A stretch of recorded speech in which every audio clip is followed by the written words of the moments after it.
గారు right next caller దగ్గరికి వెళ్ళబోయే ముందు క్రాంతి గారు ఇప్పుడు మనం చూసిన ఈ డిస్కషన్ అంతా నిజంగా ఆ పేరెంట్ బాధ మనకి తెలుస్తుంది. అంటే విద్యార్థులు ఎంత స్ట్రెస్కి గురవుతున్నారు ఒకవైపు, ఇంకోవైపు వచ్చేసి కనుక డబ్బుల విషయంలో కూడా ఎలా వాళ్ళు దోచుకుంటున్నారు అనేది. అంటే ఈ కొన్ని వీడియోస్లో కూడా చూస్తున్నాం స్టూడెంట్స్ని చాలా ఇబ్బందులకు గురి చేస్తున్నారు, కొడుతున్నారు. మొన్న ఈ మధ్య రీసెంట్గా ఒక వీడియో కూడా చూశాను, మీరు దాన్ని అక్కడికి వెళ్ళి క్వశ్చన్ చేయడం కూడా జరిగింది. దానిపై ఏం మాట్లాడతారు? ముందుగా ఒక విషయం ఏంది అని అంటే, ఇందాక ఆయన మాట్లాడిన విధానం కానీ ఇంకా వేరే కాలర్ చెప్పిన విధానం కనుక మనం చూస్తే, చేసేటోళ్ళు ఒకదాని మీద పడుతురా 10 దాని మీద పడుతురా అని పక్కన పెడితే చేసేటోళ్ళు మంచి చేస్తారు. ఫస్ట్ దాన్ని మనం అప్రిషియేట్ చేయాలి. I appreciate Prime9 wholeheartedly for the effort they are putting and the step they have taken to fight against this corporate mafia. Firstly అంటే వారి బాధ ఏంటంటే Prime9 శ్రీ చైతన్యని ఓన్లీ టార్గెట్ చేసిందా లేకపోతే మిగతా కాలేజీని అడుగుతున్నారు.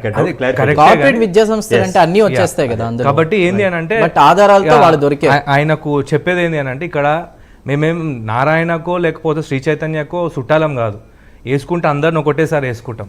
అయితే ఈడ ఒక విషయము నేను క్లియర్లీ చెప్దాం అనుకుంటున్నాను. ఏంటంటే నిద్రపోయేటోళ్ళని లేపొచ్చు మనం, నిద్ర నటించేటోళ్ళను అస్సలు లేపలేం.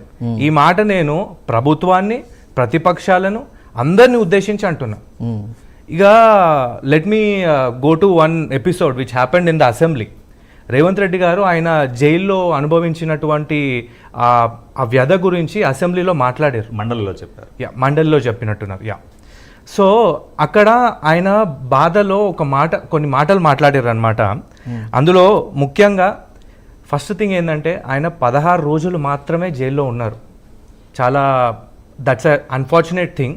16 రోజులు జైల్లో ఉన్నారు. ఆ బాధ ఎట్లుంటుందో ముఖ్యమంత్రి గారికి బాగా తెలుసు.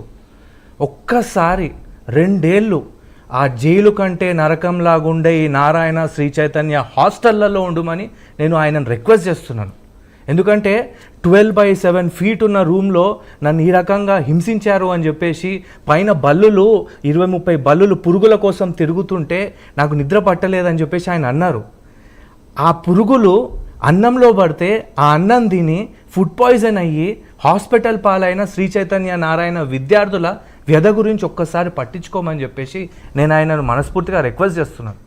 ఆయన ఇంకో మాట కూడా అన్నారు, ఏంటంటే నా బిడ్డ లగ్గానికి నన్ను లగ్నపత్రిక రాసుకొని పోయేటప్పుడు అసలు ఆ 2 గంటలు మాత్రమే పర్మిషన్ ఇచ్చారు అని అన్నారు, ½ an hour.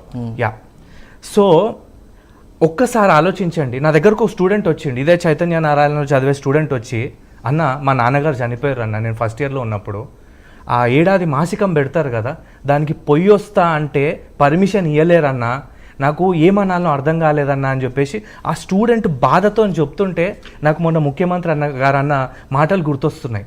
అరే మీకు మీ బిడ్డ లగ్నపత్రిక రాసుకోనికే పర్మిషన్ ఇవ్వకపోతేనే మీకు అంత బాధ అనిపించింది. ఒక తండ్రిని కోల్పోయిన 16-17 ఏళ్ళ బాలుడు ఏ రకంగా బాధపడుతుండొచ్చు. లాస్ట్లో ఆయన ఇంకో మాట కూడా అన్నారు, ఏంటంటే ఏదైనా మన పిల్లల గురించే కదా అని అన్నారు. మీ పిల్లలంటే ఒక కూతురే కాదండి, ఒక మన్మడే కాదు, రాష్ట్రంలో ఉన్న పిల్లలందరూ మీ పిల్లలే. అది మీరు గుర్తించాలి, గమనించాలి. వాళ్ళ గురించి ఒక్కసారి ఆలోచించండి. మీరు అన్నారు ఎమ్మెల్యేలు అందరినీ తీసుకొని పోయి నేనున్న ఆ సెల్లు అవన్నీ చూపిస్తా అన్నారు. మీరు అదే ఎమ్మెల్యేలను తీసుకొని పోయి ఒక్కసారి ఈ నారాయణ శ్రీ చైతన్య కాలేజ్ హాస్టల్లో స్టూడెంట్స్ ఎవరు కూడా వాళ్ళు పడేటువంటి ఒత్తిడిని ఎవరికి చెప్పుకోవాలో అర్థం కావట్లేదు, అస్సలు అర్థమైతలేదు. చాలా ఇంపార్టెంట్ వ్యాలిడ్ పాయింట్ రేజ్ చేశారు మీరు. ఫస్ట్ గవర్నమెంట్ నిజంగా ఏదైనా చేయాలి అని అంటే పేరెంట్స్ ఏ రకంగా కంప్లైంట్ ఇవ్వగలుగుతారు, ఏ రకంగా కంప్లైంట్స్ ఇస్తే ఏ రకంగా మేము యాక్షన్ తీసుకుంటాము అని చెప్పేసి వాళ్ళకు ఒక భరోసా కల్పించాలి. ఇప్పుడు నేను బోర్డ్ ఆఫ్ ఇంటర్మీడియట్కి ఇన్నిసార్లు ఫోన్ చేసిన, ఒకరికి ఫోన్ చేస్తే ఒకరికి ఫోన్ చేస్తే ఒకరికి ఇన్ఫర్మేషన్ సరిగ్గా ఇవ్వరు, కాలేజ్లు ఇట్లా పనిచేస్తున్నాయి, మరి మీరు ఏం యాక్షన్ తీసుకుంటున్నారని ఒక కంప్లైంట్ ఇస్తే దాన్ని ఫాలో అప్ ఉండదు, ఏమీ ఉండదు. మాట్లాడతారు.